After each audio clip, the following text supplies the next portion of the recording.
मानसी का परिवार एक मध्यवर्गीय परिवार है। उसके परिवार में उसकी मम्मी पापा और एक छोटा भाई और एक छोटी बहन है। बहुत कम उम्र में मानसी के ऊपर जिम्मेदारियां पड़ जाती है, क्योंकि एक दिन अचानक से उसके पिता को पैरालाइज का अटैक आ जाता है, जिसके कारण अब उसके पापा कुछ भी नहीं कर पाते थे। अब मानसी के ऊपर अपने छोटे भाई बहन, मम्मी पापा और घर चलाने का बोझ आ जाता है। मानसी ने बहुत ही मुश्किलों के साथ अपनी ग्रेजुएशन पूरी की और अब उसे एक मॉल में सुपरवाइजर की नौकरी मिल गई थी। वो घर का सारा काम करके अपनी नौकरी पर जाती थी और अपने घर का सारा खर्चा उठाती थी। पिता और माँ को मानसी पर गर्व था, लेकिन अब उसके मम्मी पापा को मानसी की शादी की भी चिंता सताने लगी थी। इस दौरान कई अच्छे रिश्ते आए, लेकिन मानसी ने सारे रिश्तों को मना कर दिया। इन सारे रिश्तों को उसके परिचित ने भेजा था, लेकिन जब मानसी ने रिश्ते के लिए मना कर दिया, तब सारे रिश्तेदार उनसे जलने लगे थे। लेकिन मानसी रिश्तेदारों की परवाह किए बगैर अपने काम पर ध्यान देती थी। लेकिन कुछ दिनों से ही एक लड़का जिसका नाम प्रत्युष था, वो मानसी का पीछा कर रहा था। लेकिन मानसी लड़के को कोई भाव नहीं देती थी, उसकी नजर उठाकर भी नहीं देखती थी। कुछ दिनों तक तो उस लड़के ने मानसी का पीछा किया, लेकिन अब जब बात नहीं बनी, तब उस लड़के ने, जिसका नाम मोहन था, अपनी माँ को मानसी के यहाँ अपना रिश्ता करने के लिए भेज दिया। वो लड़का बहुत ही ऊंचे खानदान का और पैसे वाला था, और अब जैसे ही मानसी के मम्मी पापा को उस लड़के के बारे में पता चला, वो लोग तुरंत ही रिश्ते के लिए तैयार हो गए। लेकिन मानसी अभी शादी नहीं करना चाहती थी, परंतु उसके मम्मी पापा इस रिश्ते को हाथ से भी नहीं जाने देना चाहते थे, क्योंकि लड़का पैसे वाला और खानदानी रईस था। आखिरकार काफी प्रेशर देने के बाद मानसी अपने मम्मी पापा की बात को मान जाती है और ये रिश्ता करने के लिए तैयार हो जाती है। लेकिन वो एक शर्त रखती है कि वो शादी के बाद भी अपनी नौकरी नहीं छोड़ेगी और हमेशा अपने मम्मी पापा और भाई बहन को संभाले रहेगी। लड़के की माँ की यह बात मान जाती है और फिर कुछ दिनों बाद ही मानसी और मोहन की शादी बहुत ही धूमधाम से हो जाती है। इस शादी से वह खुश थी। वह शादी से पहले लड़के से मिलकर बात करना चाहती थी, लेकिन लड़के की तरफ से कोई पहल न होने के कारण वह चुप रही। जल्दीबाजी में ही मानसी और मोहन की शादी करवा दी जाती है। शादी वाले दिन भी मोहन बहुत ही ज्यादा नर्वस दिखाई दे रहा था, लेकिन वह खुश था कि वह जिसका पीछा करता था, आज उसी के साथ उसकी शादी हो रही थी, क्योंकि मानसी को बहुत ही प्यार करता था। लेकिन फिर भी पता नहीं क्यों मोहन के चेहरे पर शादी वाली खुशी दिख ही नहीं रही थी। अंदर से तो वह बहुत ही खुश था, परंतु उसका चेहरा देखकर ऐसा लग रहा था वह कुछ सोच रहा है। आज मानसी की सुहाग रात थी। वह सुहाग रात की सेज पर बैठकर मोहन का इंतजार कर रही थी, लेकिन मोहन अभी तक कमरे में नहीं आया था। हाँ, मानसी को कमरे से बाहर कई मर्दों की आवाज सुनाई दे रही थी, और अब मानसी को समझ में नहीं आ रहा था कि इन आवाजों के बीच में मोहन की आवाज कौन सी है, क्योंकि उसने शादी से पहले एक दिन भी मोहन से बात नहीं की थी।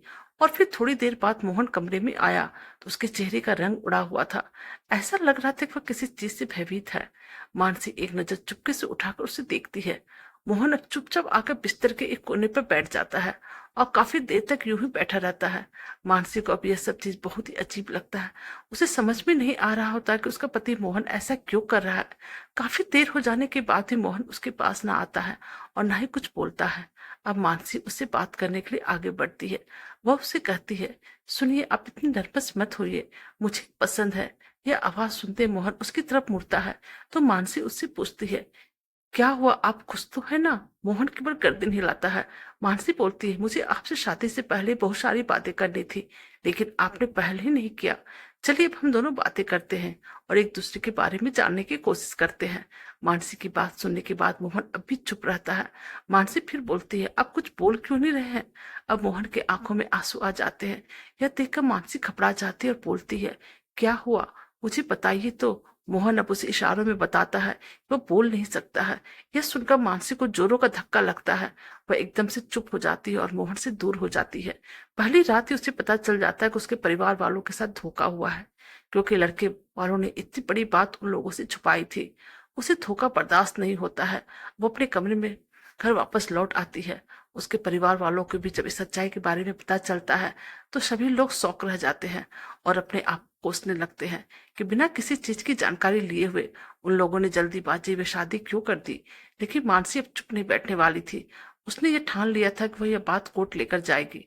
शादी के एक दिन बाद ही पता तलाक तक पहुंच जाती है। मानसी तलाक की अर्जी कोर्ट में देती है। इसी बीच मोहन की माँ मानसी के घर आती है और मानसी को बहुत ही बुरा भला कहती है। मानसी उससे पूछती है, आप लोगों ने हम लोगों के साथ बहुत बड़ा धोखा किया है, क्या आपको नहीं लग रहा है कि इस बारे में हम लोगों को जानकारी होनी चाहिए? इस पर मोहन की माँ एकदम से चुप रही। उन्होंने अपनी आंखें नीची कर ली और चुपचाप उन लोगों की सारी बातों को सुनती रही, क्योंकि उन्हें समझ में आ गया था कि उन लोगों से बहुत बड़ी गलती हुई है। अब इस बार मोहन की माँ मानसी को कहती है, मैं बस अपने बेटे की भलाई चाहती हूँ, और तुम्हें तो पता ही है उसके पापा भी नहीं है। वो तुम्हें जी जान से पसंद करता है, इसलिए मैंने उसका रिश्ता तुम्हारे साथ करवाया। मैंने पहले सोचा था कि मैं तुम्हारी सारी सच्चाई बता दूं, लेकिन मैं माँ हूँ और मैं अपने बच्चों को उदास नहीं देख सकती हूँ। मुझे ऐसा लगा कि कहीं तुम्हें सच्चाई जानकर इस रिश्ते को मना न कर दो, इसलिए मैं उस वक्त चुप रही और तुम्हारे परिवार वालों को कुछ ना बोल सकी। मैंने मोहन को भी झूठ बोला था कि तुम्हें सारी सच्चाई पता है और तुम उससे शादी करने के लिए तैयार हो, लेकिन जब तक उसे पता चला कि मैं उससे झूठ बोली हूँ, तब तक बहुत देर हो चुकी थी और तुम दोनों की शादी हो चुकी थी। इसलिए वो खुश नहीं था। मानसी, शायद तुम मुझे समझ पाओ। मानसी अभी भी गुस्से में थी। वो बोलती है कि मुझे मोहन के ना बोलने से कोई प्रॉब्लम नहीं है, बल्कि मुझे गुस्सा इस बात का है कि आपने हम लोगों से इतना बड़ा धोखा किया, झूठ बोला, और मुझे ये सब बर्दाश्त नहीं। तलाक की बात जब रिश्तेदार लोगों को पता चलती है, सभी लोग बहुत ही खुश हो जाते हैं, क्योंकि ऊपर से दिखावा करने वाले रिश्तेदार लोग अंदर से कभी भी नहीं चाहते थे कि मानसी की शादी इतने बड़े अमीर खानदान में हो। और जब से मानसी की शादी उस खानदान में हुई थी, तभी से रिश्तेदार लोग मानसी के परिवार वालों से जलने लगे थे। लेकिन आज सभी रिश्तेदार लोग परिवार के उस हालत पर बहुत ही खुश हो रहे थे।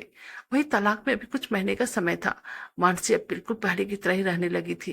वो अपने पुराने जीवन शैली पर लौट आई थी।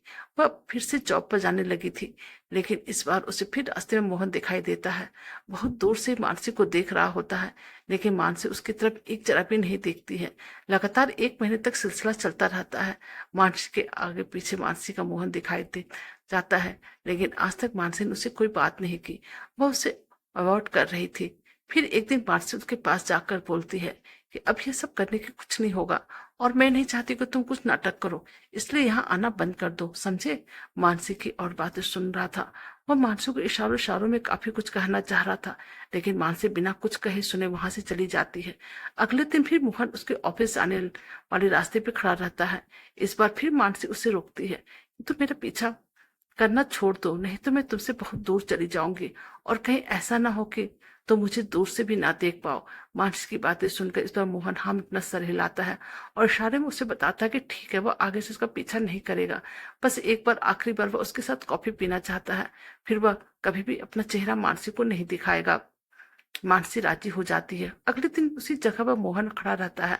मानसी उसके पास जाकर कहती है, कॉफी पीने के बाद तुम पक्का मेरा पीछा छोड़ देना। मोहन अपनी गर्दन हाँ में हिलाता है। टेबल पर दोनों अपने सामने बैठे हैं। मोहन अपने फोन में कुछ मैसेज टाइप करता है।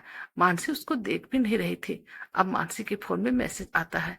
मोहन मानसी को लिखता है, sorry but I really love you so much. कोई भी बोलने वाला तुम्हें मुझसे ज्यादा प्यार नहीं कर सकता है, और अगर बात छोटी हो भी सकती हो, लेकिन आंख हमेशा सच बोलती है। बस एक बार मेरी आंखों में देख लो, फिर तुम जो सही लगे वो करना। मानसी का सारा गुस्सा मैसेज पढ़ते ही चला गया। वो धीरे से उसकी आंख उठाकर मोहन की आंखों में देखती है, तो उसकी आंखों से आंसू निकल आते हैं। वहीं वो उसको बोलती है, पहले ऐसी बात नहीं लिख सकते थे, मुझे आज तक कभी किसी ने ऐसे नहीं समझाया। वो खड़ी होती और मोहन को बोलती है, चलो मेरा सामान वापस, अब तुम ही उठाकर ले जाओगे। मोहन अब उठकर मानसी को अपने गले से लगाता है। फिर दोनों खुशी खुशी एक दूसरे के हाथों में हाथ डालकर, आंखों में आंखें मिलाकर एक दूसरे में खो जाते हैं। दोस्तों, कहानी अच्छी लगे तो प्लीज चैनल को लाइक कीजिए, सब्सक्राइब कीजिए और शेयर कीजिए। Thank you.